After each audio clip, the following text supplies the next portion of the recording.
Police आयुक्तालयातील cyber police station आणि गुन्हे शाखा युनिट 2 यांच्या संयुक्त कारवाईत अमेरिकेतील नागरिकांची फसवणूक करणाऱ्या 2 बेकायदेशीर कॉल सेंटरचा पर्दाफाश करण्यात आला आहे।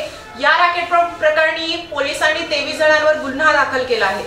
हिंजवडी परिसरात संशयास्पद कॉल सेंटरच्या हालचालींबाबत पोलीस आयुक्त विनय कुमार चौबे यांना मिळालेल्या विशिष्ट गुप्त माहितीनंतर ही कारवाई करण्यात आली आहे। त्यांनी तात्काळ सायबर पोलीस स्टेशन आणि गुन्हे शाखा युनिट 2 च्या पथकांना माहितीची पडताळणी करून कारवाई सुरू करण्याच्या सूचना दिल्या।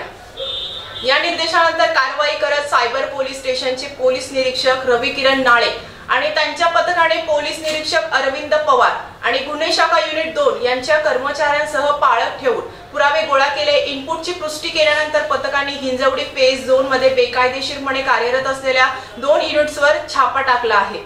स्काय हाय सोल्युशन या नावाने कार्यरत असलेल्या आस्थांपैकी एक टेली-एम-आय डायलर आणि फाउंड सारख्या संगणक आणि लॅपटॉपवर चालणारे सॉफ्टवेअर वापरत असल्याचे आढळले आहे। अमेरिकन वैद्यकीय आरोग्य विभागाचे प्रतिनिधी म्हणून कर्मचाऱ्यांनी अमेरिकन नागरिकांशी संपर्क साधण्यासाठी बनावट ओळख धारण केल्याचा आरोप आहे। स्क्रिप्टेड कॉलचा वापर करून त्यांनी असा दावा केला आहे की राउंडअप कीटकनाशक, झॉन्टॅक गोळ्या आणि टॅल्कम पावडर यासारख्या उत्पादनांचा दीर्घकाळ वापर केल्याने कर्करोग, नॉन-हॉडजिन लिम्फोमा आणि रक्ताशी संबंधित विकार होऊ शकतात। तपासकर्त्यांनी उघड केले आहे की कॉलरने पीडितांकडून तपशीलवार वैयक्तिक माहिती गोळा केली आणि डेटा यूएस मधील कायदेशीर संस्थांना पाठवला, ज्यांनी नंतर व्यक्तींच्या वतीने नुकसान भरपाई करण्याच्या दाव्यांचा पाठपुरावा केला।